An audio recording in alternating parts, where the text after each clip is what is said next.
Hello everyone, मैं हूँ क्रोधी कामली। कैसे हो आप सब? आई होप आप सब ठीक होंगे। Welcome to the dream stitching. आज की इस वीडियो में हम क्या सीखने वाले हैं, तो आपको साइज के हिसाब से कटोरी निकालनी रहेगी तो आप किस तरीके से निकाल सकते हैं वो सब कुछ हम इस वीडियो में डिटेल में सीखने वाले हैं। अभी हमारी ब्लाउज चल रही है ना, डबल कटोरी ब्लाउज चल रही है, तो हमें जो हमारी कटोरी का जो कटोरी पार्ट रहता है उसको हमें निकालना कैसे है और इसको हमें डबल कटोरी कैसे बनाना है वो सब कुछ हम सीखने वाले हैं। उसकी साइज रहेगी हमारी 35 इंच की। तो प्लीज आप वीडियो को एंड तक देखना, स्किप बिल्कुल भी मत करना ताकि आपको अच्छे से सब कुछ समझ में आ जाए। तो चलो अब हम वीडियो को स्टार्ट करते हैं। आपको साइज के हिसाब से कटोरी का ये वाला पार्ट तो मिल जाएगा। अब ये वाला पार्ट कैसे निकालना है तो आपने कटिंग की वीडियो देखी होगी ना, उसमें तो आपको पता चल गया होगा कि ये सब हमें कैसे निकालना है। वो सब कुछ साइज के हिसाब से आपको ये वाला पार्ट अलग अलग साइज के हिसाब से आपको अलग अलग मिलने वाला है। ओके, और आपको अगर आपको फर्मा निकालना है तो आप पेपर का यूज करो, नहीं तो आपको डायरेक्ट कोई भी मेन कपड़े पे बनाना रहेगा ना, जो भी हमारा अभी समझो जिस नाप से भी आप कटोरी ब्लाउज बना रहे होगे ना, डायरेक्ट आपको उसी नाप उसी अस्तर पे बनाना रहेगा। तो आपको एक तो अस्तर ले लेना है, अस्तर को एक बार फोल्ड कर लेना है। तो दोनों साइड की कटोरी, हमें 2 कटोरी चाहिए ना, तो इसके लिए आपको 2 ले लेना है। अब स्ट्रेट लाइन आपको यहाँ से बना लेनी है और यहाँ से बना लेनी है। अब जो भी हमारा ये वाला कटोरी का पार्ट है, यहाँ से भी हमारा 1/2 इंच का गैप होना चाहिए और यहाँ से भी 1/2 इंच का गैप होना चाहिए। इस तरीके से कटोरी वाले पार्ट्स को हमें यहाँ पे रख देना है। अब मैं यहाँ पे पिंस लगा लेती हूँ क्योंकि ये हमारा पेपर है ना, तो ऊपर नीचे हो जाएगा, इसके लिए यहाँ पे हमने पिंस लगा लिया। अब जो भी हमारा नेक का शेप है ना, उसको हमें ड्रॉ कर देना है। आपको ये तो क्लियर हो गया ना कि हमें जो ये वाला पार्ट हमें साइज के हिसाब से सबको अलग अलग मिलने ही वाला है, तो ये वाले पार्ट्स को हमें रखना कैसे है वो आपको क्लियर हो गया ना। तो यहाँ पे हम इस तरीके से इसको ड्रॉ कर लेंगे। ये हमने ड्रॉ करके हो गया। अब देखो यहाँ पे भी मैंने 1/2 इंच का गैप रखा है और यहाँ पे भी मैंने 1/2 इंच का गैप रखा है। इतना सबको क्लियर हो गया। अब हमें यहाँ पे मार्क करना पड़ेगा। तो यहाँ पे मार्क करने के लिए आपको टक्स देखना है कि आपका कौन सी साइज में कितने इंच का टक्स लगने वाला है। तो जब भी आपकी चेस्ट 28 से लेके 35 इंच तक रहेगी तो तब आपको 2.5 इंच का टक्स लगाना है। 36 से लेके 45 इंच तक रहेगी तो अब आपको 3 इंच का डार्ट लगाना है और 46 से अप रहेगी तो आपको 3.5 इंच का टक्स लगाना है। यहाँ पे हमारी चेस्ट 35 इंच की है तो हम यहाँ पे 2.5 इंच का टक्स लगाएंगे। 2.5 इंच का हमारा यहाँ पे टक्स लगने वाला है, बट हमें यहाँ पे 1/2 इंच का ऐड किया है और यहाँ पे हमने 1/2 इंच का ऐड किया है, तो हमें इसका प्लस 2.5 इंच का टक्स लगने वाला था, बट हमें 1 इंच प्लस करना पड़ेगा। तो हमें कितना मिलेगा? 3.5 इंच मिलेगा। 3.5 इंच मिलेगा, उसका हमें डिवाइड 2 करना है। तो डिवाइड 2 करेंगे तो 1.75 इंच मिलेगा। डिवाइड 2 क्यों किया? क्योंकि हमें दोनों साइड पे मार्क करना पड़ेगा ना, तो दोनों साइड पे हमें 1.75 इंच का मार्क करना पड़ेगा। तो यहाँ से हम 1.75 इंच पे मार्क करेंगे। इंची टैप को हमने यहाँ पे रखा है, फिर 1.75 इंच पे एक मार्क करेंगे। एक मार्क हम यहाँ पे 1.75 इंच पे करेंगे। ये मार्क हमने कर दिया। अब इसका हमें एंड कहाँ पे देना है वो कैसे करेंगे? तो यहाँ पे हम देखेंगे कि ये हमारा कितने इंच का आ रहा है, तो यहाँ से लेके यहाँ तक चेक करेंगे। तो ये हमारा कितना आ रहा है? तो 7.1 इंच जितना आ रहा है। तो सेम मार्किंग हम यहाँ पे करेंगे 7.1 इंच पे। यहाँ से इंची टैप को रख देंगे, फिर 7.1 इंच हमारा जहाँ पे भी आएगा वहाँ पे हम एक मार्क करेंगे। फिर ये पॉइंट्स को ध्यान में रखते हुए हम यहाँ से स्ट्रेट लाइन ड्रॉ कर देंगे। यहाँ से हमने स्ट्रेट लाइन ड्रॉ कर दिया। अब जो भी हमने ये पॉइंट बनाया है ना, उसको हम यहाँ से शेप देंगे। तो यहाँ से हमें इसको शेप दे देना है। इसको मैं साइड कर देती हूँ। यहाँ पे हमने शेप दे के कंप्लीट हो गया। अभी जो भी हमारा ये वाला योक वाला पार्ट है, उसको आपको डायरेक्ट यहाँ से रख के भी आप चेक कर सकते हो। यहाँ से हम 1/2 इंच नीचे से इसको रखेंगे, फिर यहाँ पे हम एक मार्क करेंगे। अगर आपको ऐसा नहीं करना है ना, तो आप इस तरीके से भी कर सकते हो, नहीं तो आप क्या करो कि इंची टैप से आप चेक कर लो कि कितना इंच आ रहा है। यहाँ से हम इंची टैप को रखेंगे, फिर जैसा भी ये शेप हमारा जा रहा है वैसे हम इसको ऐसे चेक करेंगे कि हमारा कितना इंच आ रहा है। तो देखो ये हमारा कितना आ रहा है 10.25 इंच। तो हाँ, यहाँ से हम हाफ इंच नीचे से इंची टेप को रख देंगे, क्योंकि हमने यहाँ पे सिलाई का ऐड किया है ना, तो हाफ इंच नीचे से ही हमें इंची टेप को रखना पड़ेगा। यहाँ से हमें 10.25 इंच पे मार्क करना है। ये हमने मार्क करके हो गया। अब एक बार ना हम इसको चेक कर लेंगे कि वो हमारे यहाँ पे जॉइंट होगा ना, तो इसके साथ परफेक्ट आएगा कि नहीं, वो भी हमें चेक करना पड़ेगा। तो इसको आपको पहले से चेक ही कर देना है। तो इसको हम चेक कैसे करेंगे, यहाँ से हाफ इंच नीचे से हम यहाँ से इसको रखेंगे ऐसे। तो देखो यहाँ पे हमारा 10.25 इंच परफेक्ट आ गया। अब इसमें हमें हाफ इंच प्लस करना पड़ेगा। हाफ इंच प्लस क्यों करना पड़ेगा वो समझ लो। देखो मैंने यहाँ पे हाफ इंच का सिलाई का ऐड करवाया था और नीचे भी, तो ये वाला जो नीचे का ऐड है ना, वो हमें यहाँ पे करना पड़ेगा। तो हाफ इंच नीचे हमने एक मार्क करके हो गया। इतना कंप्लीट हो गया। अब हम यहाँ से चेक करेंगे, यहाँ से हम इंची टेप को रखेंगे, फिर यहाँ तक ये हमारा कितना आ रहा है 4 इंच। तो सेम यहाँ पे भी हमारा 4 इंच आना चाहिए। तो यहाँ पे हम एक मार्क कर देंगे। अब जो भी हमारा कटोरी का पार्ट है, जो भी हमारा अपेक्स पॉइंट की लाइन है ना, वहाँ पे हम इसको फोल्ड कर देंगे। ये फोल्ड करेंगे, फिर यहाँ पे एक लाइन ड्रॉ कर देंगे।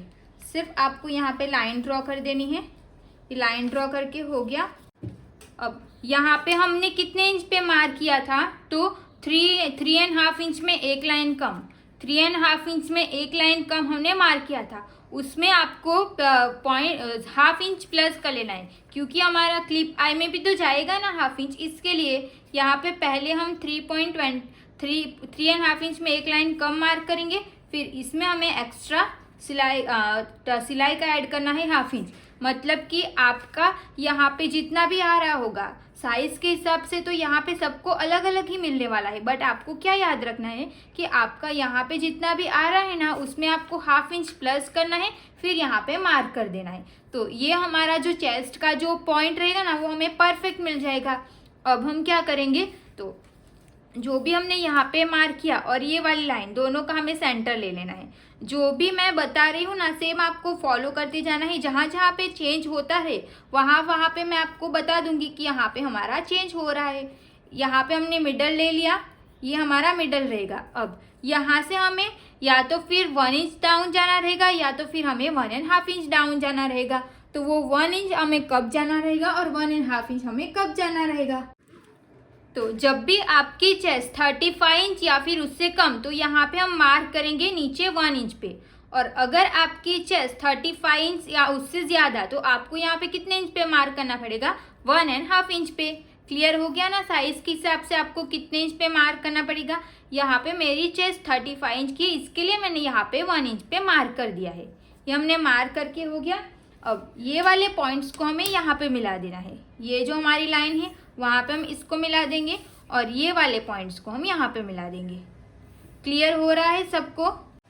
तो आप देख सकते हो यहाँ पे हमें कटोरी का शेप मिल जाएगा। अब हमें टक्स लगाना है। टक्स कितने इंच का लगाना है, तो कटोरी का फर्मा हमारा ये वाला है, तो कुछ भी करके हमें ये वाला जो पार्ट है वो हमें इसके साइज का करना पड़ेगा ना। तो वो हम कैसे कर सकते हैं, तो वो टक्स के हिसाब से कर सकते हैं। तो यहाँ पे पहले आपको चेक कर लेना है कि ये वाला पार्ट आपका कितने इंच का रहेगा। सबका अलग अलग रहेगा, तो आपको इसी तरीके से चेक कर लेना है। तो यहाँ से हम इसको चेक करेंगे। तो देखो ये मेरा कितना आ रहा है, 6 इंच आ रहा है। और आपका यहाँ से लेके यहाँ तक जितना भी आएगा उसमें आपको 1 इंच प्लस कर लेना है। 1 इंच प्लस किया तो मेरा कितना आया, 7 इंच आया। 7 इंच आया, तो अब इसको हम यहाँ से फोल्ड करेंगे। फोल्ड करेंगे तो कितना आया, 3.5 इंच। हाफ इंच ऊपर से हम इंची टैप को रखेंगे, फिर 3.5 इंच जहाँ पे भी आएगा वहाँ पे एक मार्क कर देंगे। इस साइड पे भी हमें हाफ इंच ऊपर से इंची टैप को रखेंगे, फिर 3.5 इंच हमारा जहाँ पे भी आएगा वहाँ पे हम एक मार्क कर देंगे। ये हमने मार्क करके हो गया। अब फर्मे को हम साइड कर देंगे। अब जो भी हमारा ये वाला पॉइंट आया उसको हमें कहाँ पे मिलाना है, तो अपेक्स पॉइंट के साथ मिलाना है। यहाँ से हम इसको ऐसे मिला देंगे और ये वाले पॉइंट्स को हमें यहाँ पे मिला देना है। क्लियर हो गया। अब ये दोनों टक्स तो हमारा साथ में ज्वाइंट होने वाला है ना, तो इसको हमें चेक करना है कि दोनों टक्स हमारा सेम है कि नहीं। यहाँ ये हमारा कितना आ रहा है, 5 इंच में एक लाइन कम। तो सेम हमारा यहाँ पे भी 5 इंच में एक लाइन कम तो आना चाहिए ना, तो यह देखो यहाँ पे कम पड़ेगा, तो हम क्या करेंगे 5 इंच में एक लाइन कम यहाँ पे मार्क कर देंगे, फिर ये वाले पॉइंट्स को हम यहाँ पे मिला देंगे। ज्यादा यहाँ तक भी नहीं लेके आओगे तो भी चलेगा, इसको हम यहाँ पे मिला देंगे। तो ये हमारा कटोरी का पार्ट हमें रेडी मिल जाएगा। अब हमें सिलाई का ऐड करना पड़ेगा। अगर आप डायरेक्ट पेपर पे कर रहे होगे तो आपको यहाँ पे सिलाई का ऐड करना पड़ेगा। यहाँ पे हम 1/2 इंच सिलाई का ऐड करेंगे और इस साइड पे भी हम 1/2 इंच सिलाई का ऐड कर देंगे। क्लियर हो गया सबको? तो इसी तरीके से आपको कोई भी साइज का टक्स बनाना रहेगा। ये वाली साइज हमारी कितने इंच की है? 35 इंच की। 35 इंच की साइज की हमारी कटोरी रहेगी। आपकी साइज कोई भी रहेगी, आपको सेम तरीके से ही कटोरी निकालनी है। अगर बड़ी साइज रहेगी फिर भी आपको ऐसा ही करना है, छोटी साइज रहेगी, कोई भी साइज रहेगी, आपको कटोरी का पार्ट साइज के हिसाब से ऐसे ही निकालना रहेगा। पहले आपको फर्मा निकाल लेना है, फिर फर्मे को रख के जो भी अभी मैंने मार्किंग करना सिखाया है सेम तरीके से आपको कटोरी निकाल देनी है। ओके, तो अभी हम इसको कट कर देंगे। पहले हम इसकी फोटो ले लेते हैं ताकि आपको कम्युनिटी में सारी फोटो मिल जाएगी। अब हम इसको कट करेंगे ना, तो यहाँ से जो भी हमने ये एक्स्ट्रा प्लस किया है ना उसको ध्यान में रखते हुए हमें यहाँ से इसको कट करना पड़ेगा। ये हमारी फाइनल कटोरी का फर्मा रहेगा, तो इसको भी मैं यहाँ से ऐसे ही कट करूँगी ताकि मुझे भी सिलाई का ऐड करना डायरेक्ट इसी को मैं रख के मेन फैब्रिक को कट कर सकूँ। सिलाई का मैंने इसमें ही ऐड कर दिया है।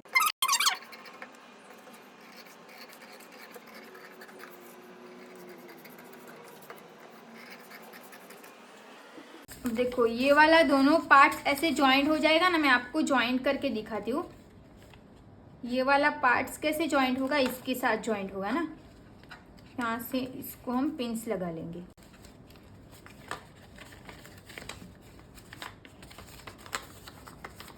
ये पार्ट्स हमारा ऐसे जॉइंट होगा।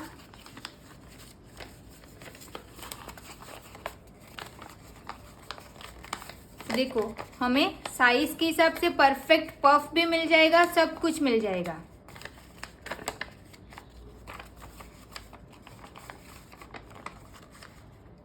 अभी हमें फर्मे को ले लेंगे। तो जो भी हमने फर्मा कट किया था ना, ये वाली साइज और इसकी साइज और इसकी साइज सेम आएगी। सिर्फ इसमें क्या होगा कि हमने सिलाई का ऐड किया रहेगा ना, वो एक्स्ट्रा रहेगा। देखो इसको हम ऐसे चेक करेंगे तो दोनों साइड पे हमने जो सिलाई का ऐड किया है ना वही एक्स्ट्रा रहेगा। दोनों साइड पे हमने कितना ऐड किया था, 1/2 इंच इतना, तो दोनों साइड पे हमें उतना सिलाई का मिल जाएगा। क्लियर हो गया सबको? देखो ये वाले पार्ट्स को भी मैं ऊपर रखूंगी ना इस तरीके से, तो ये भी हमें परफेक्ट मिल जाएगा। तो यहाँ पे हमने कटोरी का पार्ट निकाल दिया। आपको क्लियर हो गया ना कि साइज के हिसाब से आपको फर्मा मिलेगा। वो फर्मा कौन सा है? ये वाला फर्मा मिलेगा। इसकी कटिंग कैसे हमने की वो सब कुछ आपको मैं डिस्क्रिप्शन में लिंक दे दूंगी, वहां से जाके आपको वीडियो देखनी है, तब आपको क्लियर हो जाएगा कि ये फर्मा हमने कैसे निकाला। फर्मे को रख के हमें कटोरी को कैसे निकालना है। अब ये कटोरी को हमें डबल कटोरी कैसे बनानी है, तो डबल कटोरी बनाना इजी रहेगा। जो भी हम सेंटर वाला टक्स लेते हैं ना, इसको ही हमें यहाँ से फोल्ड कर लेना होता है इस तरीके से। वो सब कुछ कैसे करना है तो जब भी हम इसको स्टिच करेंगे ना तब मैं आपको समझाऊंगी। ओके, तो यहाँ पे हमारी आपको समझ में तो आ गया ना कि आपकी साइज कोई भी रहेगी, आपको कटोरी का पार्ट कैसे निकालना रहेगा। इस तरीके से आप कटोरी का पार्ट्स निकालोगे ना तो आपको साइज के हिसाब से इसकी परफेक्ट फिटिंग मिल जाएगी। ओके, तो thank you so much for watching this video अच्छी लगी और हेल्पफुल लगी हो तो कमेंट करके ज़रूर बताना। अब हम नेक्स्ट वीडियो में मिलेंगे। तो नेक्स्ट जो वीडियो रहेगी वो हमारी कौन सी रहेगी, तो ये सारे पार्ट्स को हमें रख के कैसे इसकी कटिंग करनी है, मार्जिन का हमें कहाँ पे ऐड करना है, वो सब कुछ मैं आपको कपड़े पे रख के समझाऊंगी। क्योंकि बहुत सारे लोगों को ये डाउट है कि फर्मा तो हम निकाल लेते, फर्मा निकालना मैंने सबको सिखा दिया है, बट मैं क्या बोलती हूँ कि इसको आप निकाल के रख देना, फिर डायरेक्ट मैं स्टिचिंग करना सिखा देती हूँ। तो इस बार हम क्या करेंगे, ये सारे पार्ट्स जो हमने पेपर कटिंग किया था, जैसे कि हमने ये बेल्ट निकाला तो मैंने यहाँ पे सिलाई का ऐड करने को बोला है, यहाँ पे सिलाई का ऐड करना बोला, तो इसको हमें कैसे ऐड करना है, फर्मे को हमें कैसे मेन अस्तर पे ऐड करना है, वो सब कुछ हम नेक्स्ट वीडियो में देखेंगे।